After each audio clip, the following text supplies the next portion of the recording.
Mon rêve de gosse, c'était d'être en Formule 1 un jour. Donc c'est ce que je suis arrivé à faire en 94, bien sûr avec l'aide de beaucoup de gens, de beaucoup de partenaires pour arriver jusqu'en Formule 1, parce qu'on n'y arrive pas tout seul. Donc c'est vrai que c'était un rêve et ce premier podium était pas une concrétisation, mais c'était déjà une étape. Bon, mon autre rêve, c'était de gagner un Grand Prix et bien sûr un jour de me battre pour le championnat du monde. Jusqu'à maintenant, ça a été un peu difficile, mais je crois en mon étoile et je suis sûr que je serai en Formule 1 encore pour longtemps. Et Olivier s'est rarement trompé.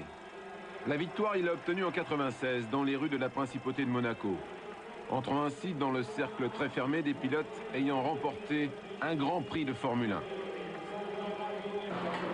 Son association avec Alain Prost ne lui a pas permis de concrétiser cette soif de victoire au volant d'une Formule 1 française. Pourtant, l'année 99 n'avait pas trop mal débuté. Au Brésil, Olivier a offert ses premiers points à l'écurie Prost-Peugeot.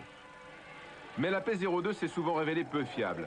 Olivier a accumulé les abandons ou les places qui ne rapportent ni gloire ni reconnaissance. Anne, sa femme, l'a toujours soutenu. Seule autre satisfaction en Allemagne, ce sera le dernier point marqué en 99. Malgré cela, Olivier n'a jamais été désabusé, s'investissant toujours à fond comme ici au Japon. Tout semble lui sourire, fantastique départ, il pointe en 3e position. On se met à rêver, à espérer. Mais il était sans doute écrit quelque part que sa collaboration avec Prost devait s'arrêter comme une symphonie inachevée.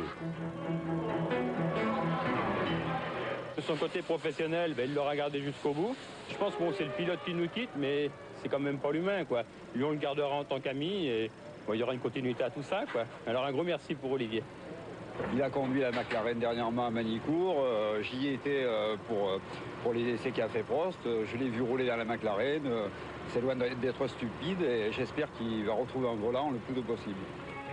La force d'Olivier, c'est peut-être aussi sa faiblesse. Une gentillesse à toute épreuve et une fidélité sans faille.